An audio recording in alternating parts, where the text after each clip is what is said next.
Vivian, I'm moving abroad. I probably won't be coming back. Understood. The cold female voice on the other end of the line paused for a second before abruptly hanging up. I pulled the phone away from my ear and stared at the disconnected screen. Even though I'd expected it, a wave of bitterness still washed over me. After 10 years of history, you'd think even a stray dog moving to a different street would earn a moment of regret. But the woman on the other end didn't have any reaction at all. It occurred to me that in her heart, I might actually rank lower than her dog. After all, that dog was the living bond between her and her one that got away. Standing on the balcony, I looked toward the general direction of Vivian's office and flipped it a massive middle finger. From this moment on, I'm done being her doormat. My phone started vibrating nonstop with a flood of notifications. I realized I had just sent a mass text about leaving the country to all my friends before specifically calling Vivian to tell her personally. I quickly unlocked my phone, seeing the sea of red notification dots filled with concern. A genuine warmth spread through my chest. Even my most workaholic friend, Marks, who usually goes weeks without replying, sent over a dozen voice notes, a mix of shock and bro, what emojis. Yet the one person I put above everyone else didn't care at all. What was I even trying to achieve? While replying to my friends' messages, I began to pick apart my feelings from the very beginning. In high school, Vivian was a star, even in the top-tier school we attended, where geniuses were a dime a dozen. She was the most dazzling of them all. An icy, top-of-the-class student is always popular, not to mention the grace she showed whenever she danced. Even though she hated being the center of attention, her face alone made her a local legend at school. There was never a shortage of guys bold enough to send her gifts. We were in the same class, but we didn't interact much. I just admired her from a distance, like a mortal looking at a goddess. She seemed untouchable, until one incident changed everything. As class president that day, I was passing around a thick binder of household registration forms for everyone to fill out. Somewhere along the line, it just vanished. I was frantic, but everyone I asked claimed they hadn't seen it. School was almost over, and I still didn't have a lead. My sense of responsibility made me feel like a total failure. I had never messed up like this before. Those records had to be updated every year, and losing a binder that thick meant an endless amount of paperwork to fix. Just as I was hitting my breaking point, Vivian, who had never spoken to me before, tapped me on the shoulder. Vivian, best.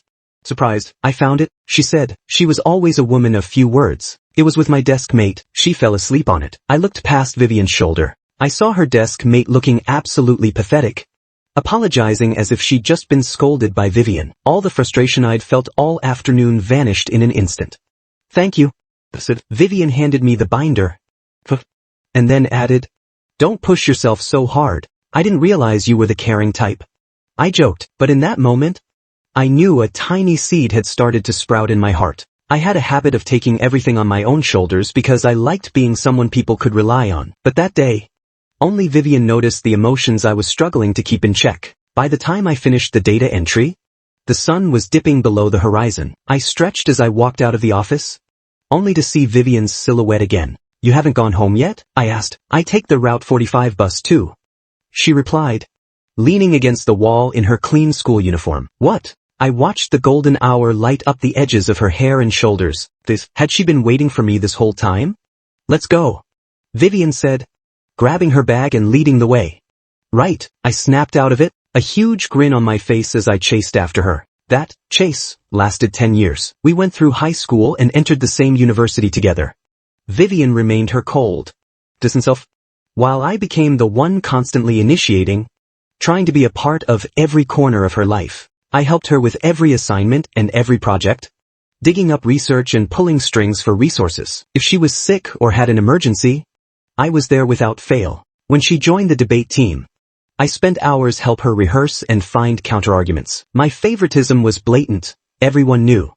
I did it because I believed Vivian felt the same way about me, but that her personality just kept those feelings bottled up. After all, I was the only one she allowed to be that involved in her life, right? For a while, we lived in the library from morning till night. I'd bring her breakfast and fruit, and she'd always silently accept them. Back then, I thought she had tacitly accepted our relationship. That was until junior year, when she posted a couple reveal photo with Ethan on social media and in the debate team group chat. It was then I realized that this subtle favoritism I thought we shared was nothing but my own delusion. He's great, just a few simple words. but the meaning of her preference was crystal clear. Vivian is crossing a line. I thought she was just oblivious, but what the hell is this? Taking everything you give her and then running to someone else? Marcus, who was my roommate at the time, was fuming in our dorm. He only shut up when our other roommate saw the look on my face and nudged him. I kept opening and closing Vivian's profile, hoping this was just some truth or dare game. Instead, a second post appeared showing them being all lovey-dovey. Come to my side. The caption read, the photo showed her and the debate team holding a championship trophy. Everyone else was blurred out. Only she and Ethan were in focus in the center, holding the trophy together. On that usually icy face, there was a glimmer of tenderness and pride as she looked at Ethan, an expression I had never seen before. She has the nerve to post that trophy? If you hadn't helped her? Marcus was too angry to even finish his sentence. Usually the gentle one walked over and put his arm around my neck. Hey man, you okay? I stared at the trophy. When I was helping her edit those scripts, I wanted her to win so badly. I never imagined it would become a souvenir of someone else's romance. I forced a smile and said something even I didn't believe. I'm fine. It's not like I liked her that way anyway. Liar. My feelings were common knowledge. It was just that all my restrained devotion was likely just a fantasy. Maybe I'd misread everything. Maybe Vivian really did just see me as a friend. But was I a more than friends type? Or just a disposable one? Vivian soon introduced me to Ethan. To be more precise, she introduced Ethan to all her friends. She thoughtfully pulled out his chair, served him food, and made sure he had warm water. I finally learned that no matter how cold someone's personality is, they become radiant when they're in love. Everyone was walking on eggshells around me, checking my reaction, but I just kept up my usual reliable, easygoing act. I looked at Ethan and said, "Hey, nice to meet you." Ethan was the handsome type. Sharp suit jacket, clean-cut hair, and eyes that could draw anyone in. So that was her type. I realized even I would probably like a guy like him. I didn't hold a grudge against Ethan at all. Vivian and I were never official. I had no right to demand anything from her, and certainly no right to be mad at Ethan. He probably didn't even know I existed. Vivian glanced at me, and seeing that I was acting normal, she seemed to quietly breathe a sigh of relief. Then she gripped Ethan's hand and introduced him to everyone as her boyfriend. In the days that followed, I forced myself to interact with Vivian as just a regular friend. Maybe it was habit, or maybe it was my damn sense of responsibility. I hadn't yet been able to cut her out of the list of people I looked after. This continued until Ethan moved abroad and they broke up. That night, I got a call from a very drunk Vivian. When I arrived, she was wasted, sitting in a corner without saying a word. Looking at her face, I saw a hint of blame. Was she mad I took so long to get there? I threw her heavy, limp body over my shoulder to carry her home. Her warm, alcohol-scented breath hit my neck, making it itch. After finally struggling to get her front door open, she leaned against the frame and stared at me. A heavy silence filled the air. Suddenly, Vivian leaned in and kissed me. Then, as if she shocked herself, she snapped back, turned around, and slammed the door, leaving me standing there, completely stunned. I only received 3 words via text. Don't overthink it. It felt like a final verdict on my years of chasing her. We went back to the way things were. I continued to take care of her like it was my job. After graduation, we joined the same company. I was highly valued for my skills, but I always positioned myself as a supporter, quietly helping the lead. Vivian. A call from Marcus snapped me back to reality. I hurried to pick up. Liam, you send a text saying you're leaving the country and then just vanish? I'm in a meeting staring at my phone waiting for a reply. I almost got caught by my boss. Marcus's questions came rapid fire. Why the move? For how long? I apologized profusely and promised to meet him for dinner to explain everything. As soon as I hung up, I got a new message from Vivian. Remember to walk the dog. I've got plans. After Vivian and Ethan broke up, their dog obviously couldn't fly out with him. So it was left with me. Vivian doesn't actually like pets. So I was the one who bought the supplies and did all the walking. Every time I walked that dog, I wondered, why am I taking care of a living memento of the love between the person I like and someone else? I was keeping this proof of love, healthy and happy just so Vivian could have a better way to miss her ex. It was that habit again. For the first time, I hated my own meticulous, caretaking nature. But now that I was actually leaving, I couldn't help a few tears of mourning. A woman who only thinks about her dog really only cares about her own kind. Does she think I'm her dog nanny? Disgusted, I deleted the message and headed out to meet Marcus before he decided to break down my door. And who is this? Marcus had a surprise waiting for me. I put on my best, polite social smile. I looked at the girl standing next to him, clean long hair and bright, delicate features, unlike Vivian, whose eyes and mouth never seemed to curve. This girl was all smiles. She radiated warmth. She reminded me of the sunflower from Plants vs. Zombies, the one that just drops bits of sunlight every few seconds. I couldn't help but smirk at the comparison. She's the intern mentoring. We have to go back and pull an overtime shift after this. So I figured I'd bring her along for dinner, Marcus explained. It was a logical excuse, but I could tell from his innocent face that this was another guest candidate he was trying to set me up with to help me get over Vivian. The sunflower candidate had an incredibly sweet smile. Hi, I'm Summer. Please have a seat. I'll be super quiet. I won't get in your way. I felt a bit ridiculous thinking about this when I was about to move, but I sat down with her anyway. Alright, Phil, what's going on? Marcus asked. The company wants to expand overseas and they want me to head it up. I'd basically be the boss over there. It's a huge promotion, I said, trying to keep it light. Huge promotion, my ass. Marcus grumbled. All your friends are here. I know you better than anyone. You can't even bear to leave Buns at the corner. So why would you want to leave the country? Buns was the name of a stray dog near my old place. He loved meat buns, so I bought him one every morning on my way to work. He was recently adopted, and although I was happy, I was really going to miss him. I remembered what Vivian said when she heard about him. He's just a stray. That cold look in her eyes was etched into my memory. Yeah, a stray, naturally. He couldn't compare to Ethan's precious dog that was actually worth her affection. But then again, if I weren't the type of person who felt such a deep attachment to a stray like Buns, I probably wouldn't have spent all these years clinging to someone as hot and cold as Vivian.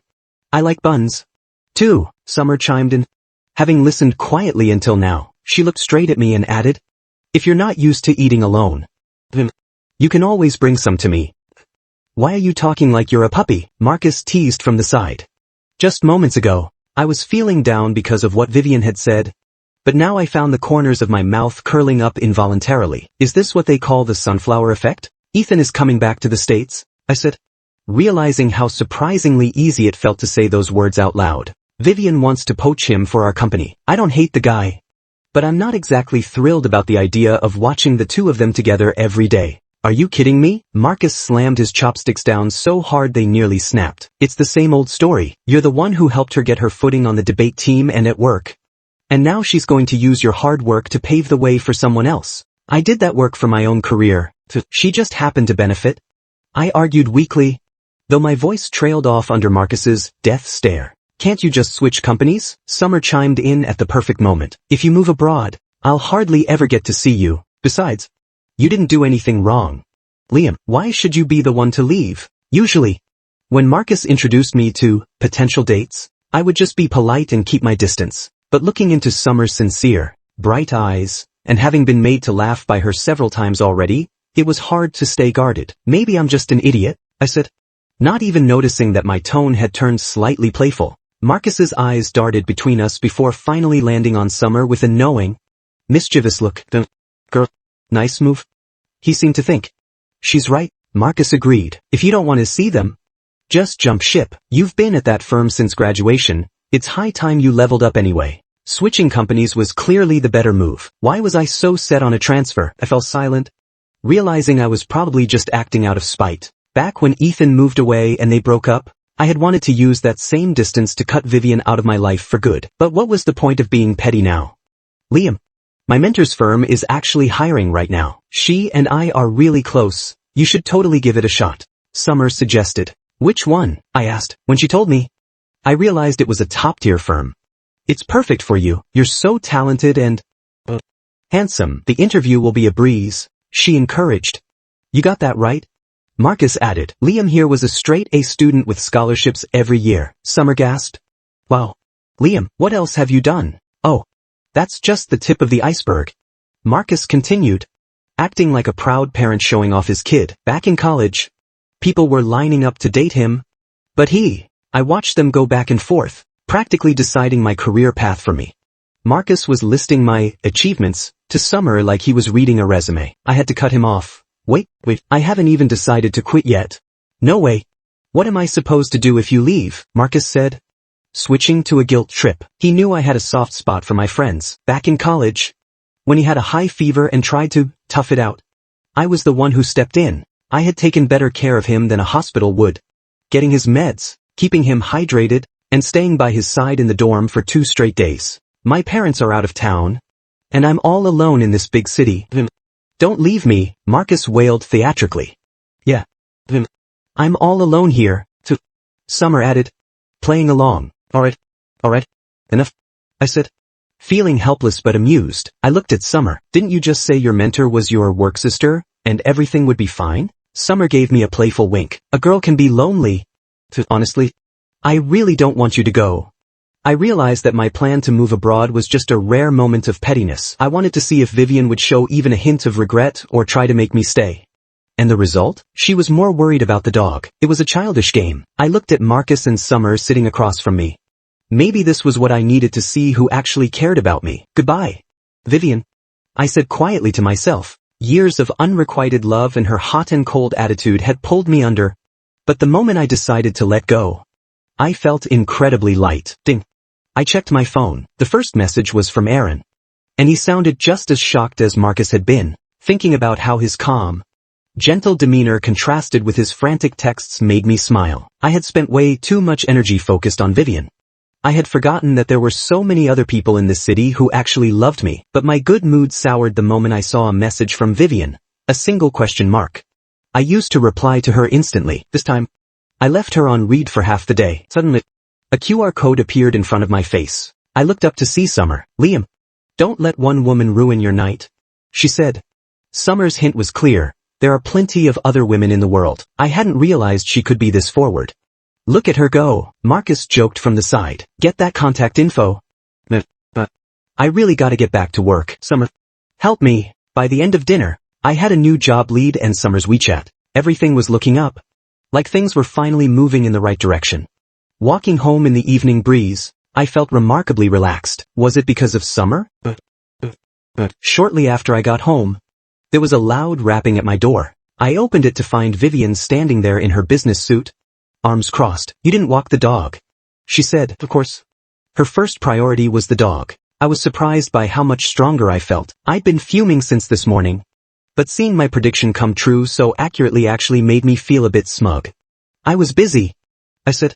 Short and sweet. Vivian frowned, clearly annoyed. But you're off today, she pointed out, her tone dripping with silent accusation. I almost laughed. So, even on my day off, I was expected to revolve my life around this princess and her dog? She only ever seemed to have 2 expressions for me, cold indifference or this slight, nagging dissatisfaction. Has she ever actually smiled? I thought back to the time I went to the library to bring her an umbrella while she was on a date with Ethan. They were sitting close, looking intimate. Ethan whispered something in her ear, and she let out a soft giggle. She had looked at him with such warmth and tenderness. She could smile. She just didn't do it for me. Suddenly, I thought of Summer's constant, radiant laughter from earlier. That bright, warm smile made me feel so much lighter. What are you staring at? Vivian snapped, tapping impatiently on the doorframe. Do I owe you something? I asked out of nowhere. What? Vivian froze, clearly not expecting that response. I asked, what do I owe you? I gave her a small, dismissive smile and slammed the door shut, leaving her standing there in a daze. That felt like payback for that kiss she dismissed. I felt a rare surge of excitement and wanted to tell someone. Ding, my phone buzzed. It was Summer. Liam, Marcus sent me your resume. My mentor loves it. When are you free for an interview? She followed it up with a string of happy emojis. Summer really was the kind of person who could make anyone smile. I decided to share my victory with her. I just slammed the door in her face. I texted. It felt great to finally let it out. That woman who only cares about her dog. She asks about him every day. From now on, I'm calling her the dog woman. Summer replied instantly with a thuft. We were totally on the same wavelength, and I couldn't help but laugh out loud. Meanwhile, Vivian finally snapped out of her trance and started pounding on the door again. Liam, since she lived right downstairs and would probably keep knocking all night, I finally opened the door again and looked at her calmly. She looked like she couldn't believe what was happening. Vivian's frown deepened. It's just walking the dog. Is it really worth throwing a tantrum over? This isn't like you. There was a hint of insecurity in her voice. She was right. I had never even raised my voice at her. Maybe it was my fault. Mindless. boundary-free indulgence had made her forget that I actually had a temper. I had just been keeping her on a pedestal for too long. Vivian, I used to love you. Did you know that, Beth? My voice flat. Vivian, whose mind was still on the dog, started to stammer. I don't care if you knew then. But you know now. I interrupted. I looked her right in the eyes. Those eyes, which I used to love for their calm composure, were now filled with a rare, panicked confusion.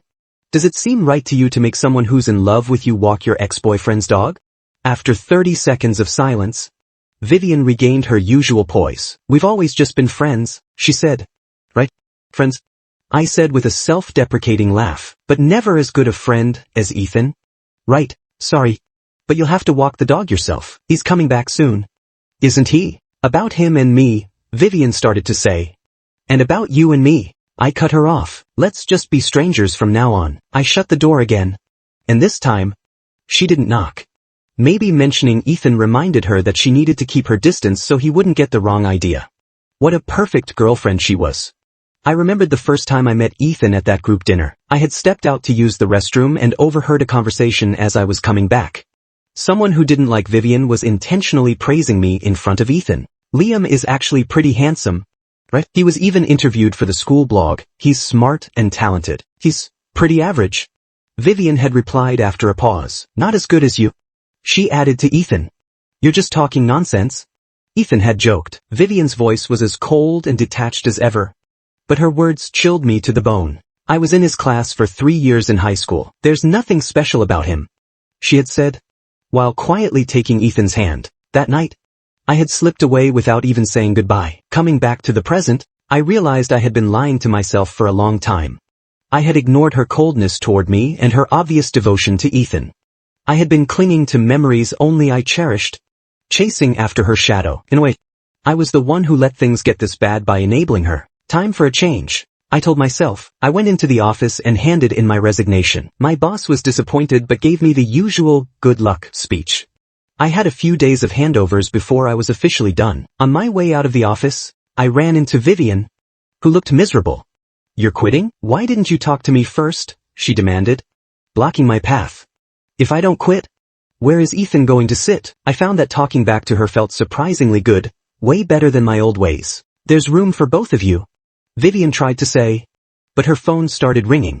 The caller ID was a white lion, Ethan's profile picture. Better take that. He's starting soon. You should take good care of him. I tried to walk past her, but she grabbed my arm. Why are you acting like this all of a sudden? I could hear the anxiety in her voice. The project is at a critical stage right now. Just finish it first, and then finish it and then immediately move abroad so I don't get in your and Ethan's way. I felt the grip on my wrist and my tone grew sharper. People in the office were starting to stare, and I didn't want to be the subject of office gossip.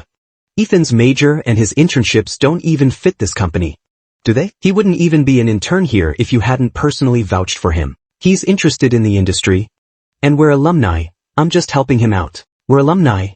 Too, I said with a dry laugh. So do me a favor, stay out of my sight. Let go. Unless you want the boss to think we're having an office fling. Hearing that, Vivian yanked her hand back instantly, as if she were terrified of people getting the wrong idea.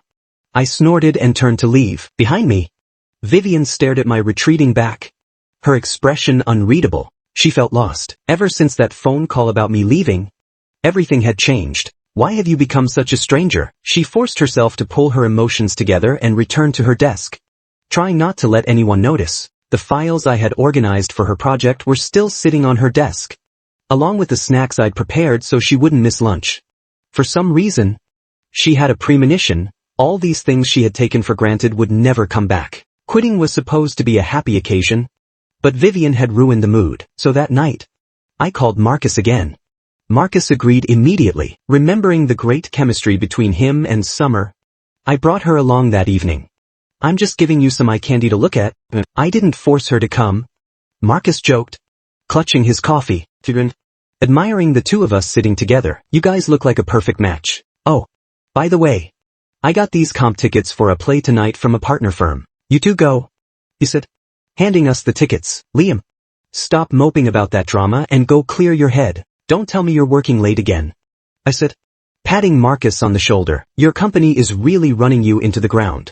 That's just the industry, Marcus said with a shrug. Then he turned and slapped Summer on the shoulder. Make sure you take good care of Liam tonight. Okay, copy that. Liam is my MVP tonight, Summer said, tapping her chest with mock seriousness. Her earnest expression made me laugh again. I always seem to be in a good mood when Summer is around, I thought. Let's go. MVP, Summer said, holding the car door open for me. We said goodbye to Marcus and got in the car. It was the first time we'd been alone together. I watched her profile, bathed in the soft, warm glow of the streetlights. It was only our second time meeting, yet everything felt so easy and natural. You just started your internship, right? Is it tough, Beth? Wanting to talk to her. I'll work hard, Summer replied. She wasn't as bubbly as before, and the way she looked at me felt intensely focused, almost making me blush. You're already so successful, Liam. I feel like I have a lot of catching up to do. Are we talking about work? Or, the air in the car felt thick with chemistry. The next generation always surpasses the last. You know, I felt like if the light were any brighter, she'd definitely see my face turning red. But I turned to her and said seriously, I know you're great, Summer. It's only a matter of time. Summer blinked, then covered her face and pretended to cry. I'm so moved, she muffled. What should I do? Marry you in gratitude? Just focus on your job. I laughed, giving her a playful tap on the head. Inside the theater, Summer took my arm. Watch the steps, she whispered. Usually, in my relationships, I was always the one being considerate and looking out for others. It was exhausting, but with Summer, it didn't feel that way. Watching her look for our seats, I smiled. So this is what it feels like to be taken care of. Liam, Sr., a familiar male voice broke the moment. I turned around and saw Ethan waving at me, looking surprised. If he was there, then the woman next to him. I shifted my gaze. Sure enough, it was Vivian. Vivian sat there rigidly, Ethan's arm draped over her shoulder. In the dim theater light, I couldn't see her expression. So, he really did get back tonight. Looking at the two of them, I felt a sudden sense of relief. It didn't hurt like it used to. I gave Ethan a polite nod and then looked away. He called you, Senior? Was he a classmate? Summer asked curiously. She leaned in, her warm breath tickling my ear and making me shiver slightly. Oh, sorry, did I startle you? Summer retreated quickly, looking like a golden retriever that had accidentally done something wrong. Don't worry about it, I smiled. I realized I didn't mind her being close at all. He was a junior in college. That's his girlfriend next to him, the dog woman. I whispered the nickname to Summer. We were the only ones who knew what that meant. We shared a look and burst into quiet laughter, looking perfectly in sync. Vivian's face was livid, seeing the two of us whispering and laughing. Her aura became so dark that even Ethan noticed. Sorry, Vivian, I know I dragged you along to this play, Ethan said. Vivian shook her head slightly. She was only there because she was worried he wouldn't adjust to being back in the country yet. Her eyes were fixed on me. I was laughing at something Summer said. It was a relaxed, happy side of me she had never seen. She clenched her fists. The play ended late. As I came out of the restroom, I ran into Vivian again. Who is she? Vivian demanded. None of your business, I said, not even glancing at her as I texted Summer to see where she was. You just said you liked me, and now you've moved on already? Her voice actually sounded a bit jealous. I used to like you. I don't anymore. I corrected her gently. I wasn't going to deny my feelings for the last 10 years. That was my choice at the time. But it was time to move on. Your love is so cheap.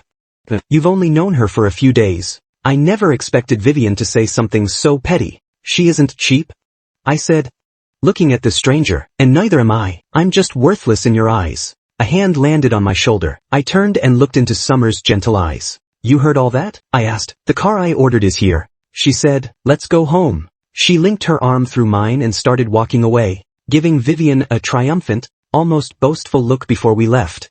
I didn't see it, but Vivian watched our retreating backs with a lump in her throat. She wanted to call out to me, to offer a ride home, but she realized she had no right. Summer and I sat in the car in silence. I wondered if Summer had heard everything. Did she know about my history with Vivian? Would she think I was just using her as a shield? Should I explain? But if I said I didn't have feelings for her, would that hurt her? Says. I glanced at Summer. I did like her. The more I thought about it, the more tangled my thoughts became. Liam, Summer said suddenly. Don't overthink it. She looked at me as if she could read my mind. Just be yourself around me. Relax. I will. The tension in my chest vanished. Good night. Liam. Summer stood by my apartment building, insisting on watching me go up before she left. Get home safe as soon as you see my lights go on, I said, unable to win against her. If you miss me, you can flick the lights twice, she shouted behind me, laughing. She's something else, I thought. I got upstairs and, despite myself, flicked the lights twice. A cute cat emoji popped up on my phone. That little interaction made me go to sleep with a smile on my face. True to my word, I interviewed at the firm Summer recommended. It went well. And I started the new job shortly after. Without the constant weight of worrying about Vivian, I realized I was much better suited for management and leadership than I'd thought. I'd been class president through high school and college. I actually enjoyed being responsible and handling the hassles others avoided. I liked being relied on. Because of Vivian, I had almost lost myself. My career was thriving. And my love life was even more interesting. Summer and I had gone on several dinner dates. Who could say no to a sunflower who always smiles at you? We were surprisingly compatible. We both liked dogs, mystery movies, and buying discounted bread from the bakery after work to treat ourselves. The new firm was close to Marcus and Summer's workplace. Summer started coming over every day at lunch to eat with me. The people in my office joked that she was an honorary employee. I couldn't help it.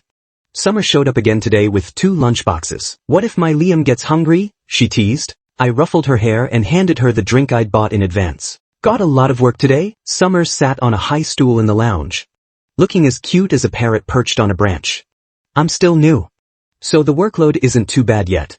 I started opening the lunchboxes out of habit and was about to get some napkins. I'll do it, Liam. Summer gently pushed me back into my seat before I could react. She came back not just with napkins, but with 2 desserts. The office next door sent these over. She said, "You're like a little son." I told her. I suddenly remembered how Vivian and I used to eat lunch together when we first started working. Vivian had always let me handle everything. Sometimes she wouldn't even look at the lunch I'd bought until it was cold. She was always buried in work messages. Back then, I just felt bad for her, thinking she was ruining her health for her career. I'd go out of my way to get her extra food. Looking back, wasn't I working hard too? Vivian had hardly ever checked in on me. Liam, you're spacing out on me again, Summer said, her face inches from mine, looking playfully hurt. Oh, sorry about that, I said, snapping back to reality. Whenever I was with Summer, the contrast in how I was treated was so stark that I couldn't help but compare her to Vivian. I felt a twinge of guilt. Enjoying Summer's kindness while thinking about someone else, wasn't that exactly what Vivian had done to me? I refused to become the kind of person I hated most. To make it up to you, I'll come over tomorrow and bring you a home-cooked meal. What are you in the mood for? I asked Summer with a smile. Her bright eyes sparkled with excitement. You're the best, just don't work yourself too hard.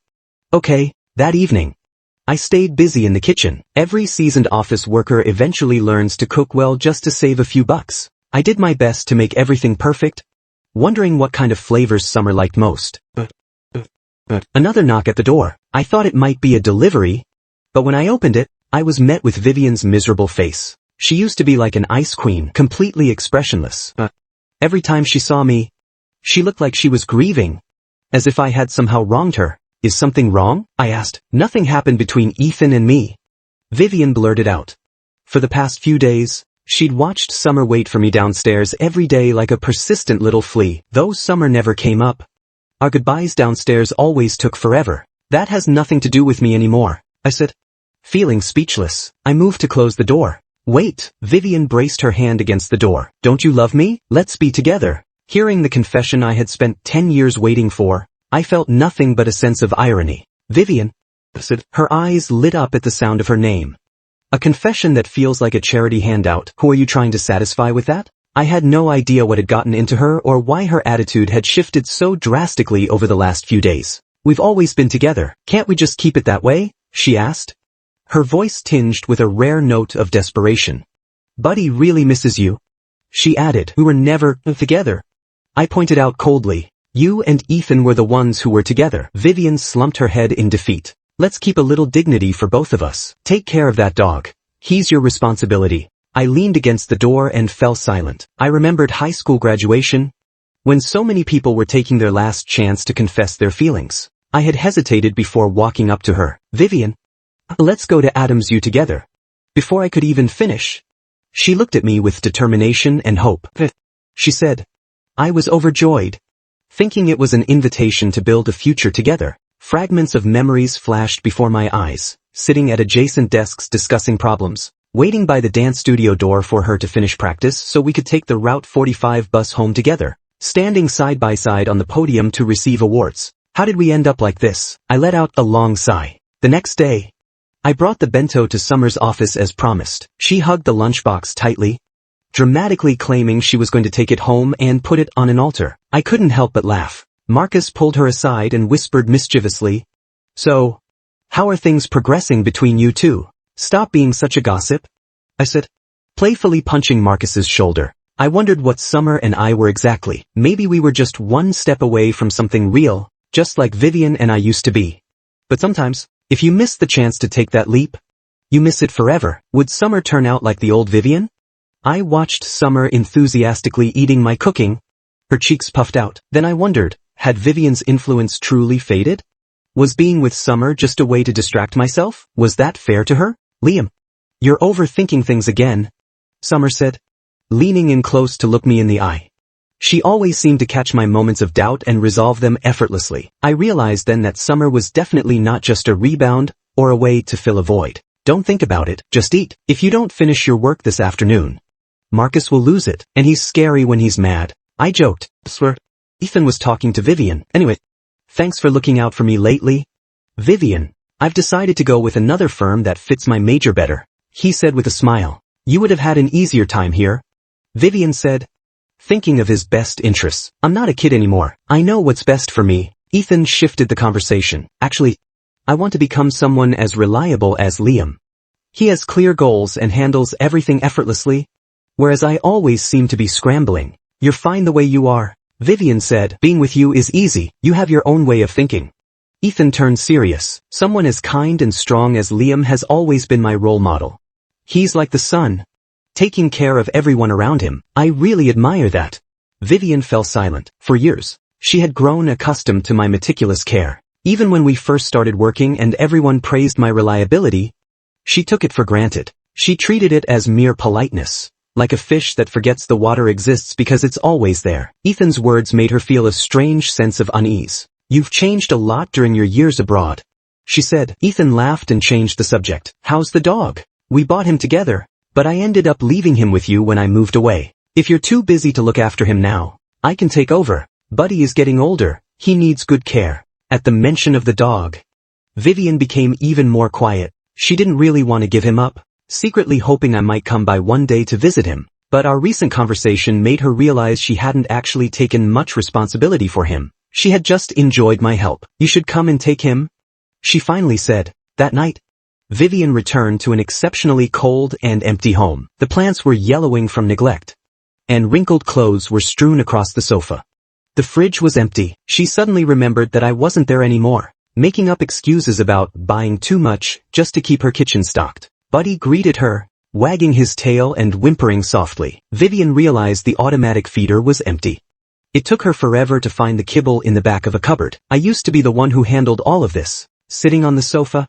She had to admit that my presence had permeated every part of her life. She was someone who focused solely on work and looked down on domestic trifles, never realizing those things only felt like trifles because someone else was taking care of them. And that person, despite carrying the weight for two people, never once fell behind in his own career. He had simply chosen to step back so she could shine. But that boy was going off to find his own light. Vivian buried her face in her hands. The air felt suffocatingly lonely. She missed me. Meanwhile, my place downstairs was buzzing. My old roommate was in town on business. He and Marcus had decided it was going to be a guys' night at my place to reminisce about college. "This is guys' night. What are you doing here?" I asked Summer with a laugh when she showed up with a pile of snacks and drinks. "I figured you guys might get tired of complaining about women, so I came to provide a target," Summer joked, trying to stay low profile. "That's her, huh?" Aaron whispered to Marcus. They shared a look and shouted in unison, "Liam, we're hungry. Go get us some bubble tea." Summer and I walked to the tea shop together. "I'm sorry about them," I said. "Thanks for coming along. They're just being rowdy. It's fine. Getting an inside look at a guy's night is totally worth it," Summer said, full of energy. "You have an ulterior motive, you little troublemaker," I teased. "Only when it comes to you," Summer said, suddenly stopping in her tracks. I froze. We stood there on the nighttime street, staring at each other in silence. Liam. Summer began, dropping the senior title. I know you might see me as just a kid. She hesitated. I won't lie, at first, I thought that playing the little sister role would make you let your guard down. But I've always liked you as an adult. With a very serious heart. She took the bubble tea from my hand. I didn't want to take advantage of you while you were hurting from a breakup, so I kept it to myself. Will you be with me? Her eyes shone like a sun in the night. She had liked me from the very first time we met. I was stunned. I noticed her face was flushed a light shade of red. I know you think I'm young, but I'm serious. I was afraid if I didn't say it now, you'd really start treating me like a sister forever. Marcus says I'm about to be promoted, and my family is doing well. Stop, I said, cutting her off with a laugh as she started listing her assets. I took a breath and looked at her seriously. Summer, I like you. So, a smile spread across her face. If she were a golden retriever, her tail would be wagging nonstop. Let's be together, I said. She cheered. Wait, don't hug me so tight. The tea, you're going to spill the tea. In the distance, Vivian stood with Buddy, watching the whole thing in silence. Buddy was being picked up tomorrow, and I wouldn't be there. She had finally decided to take on the responsibilities of a pet owner, secretly hoping that walking the dog would give her a chance to see me. There together, Vivian watched the two of us embracing and had to face the reality. She was the one who had pushed me away. She was the one who met me first. The one who knew my heart. The one I stayed beside for years. But she always kept her thoughts to herself. She thought we were two of a kind, that we didn't need words, just to keep moving forward together. She told me to go to Adam's U, and I followed her without a second thought. She got used to my kindness and thought it was just part of my nature, ignoring the fact that she was always the one exception. Did she really not know she was my number one priority? Maybe she did. Maybe she just chose to ignore it, fearing that acknowledging those feelings would make our relationship unstable. She thought it was fine to just stay friends forever. Then Ethan appeared, bringing something different into her life. I was always one step ahead, handling everything so she never had to worry. But Ethan followed her around, asking questions and looking at her with pure admiration. Ethan was talented in his own right, but he still acted like a student, admiring her ideas. If only you could be more like that, Vivian had once thought. I was always too calm. Even in high school, I saw her as an equal and a respected competitor. Drawn to that sense of being admired, she chose Ethan. I didn't mind. I even gave them my blessing at dinner. She thought I understood her, that I knew she craved Ethan's type of adoration. But why didn't I ever change? Why did I just stay silent and take care of everyone without ever asking for anything? Vivian realized now that you can't mold people into what you want them to be. My charm was that I was Liam, the person who never gave up and protected everyone under his wing. Someone like that doesn't just blindly worship someone else. She was attracted to that strength but greedily wanted more. Enjoying my care while treating me like a subordinate. She had wondered why I couldn't just read her mind. There were so many moments when she could have spoken up, and I never would have left. A sense of absurdity washed over her. She watched the two of us walking side by side. She had lost me forever. If only she hadn't been so arrogant. If only she had lowered her guard and said, "It's my turn to take care of you." Things could have been so different. Vivian felt a chill on her cheek. It was a tear. We met again at a project pitch. My presentation was flawless, and the clients were nodding in approval. We won the bid without any suspense. A colleague nudged me. "Liam, you're amazing. You're even better than when we were coworkers."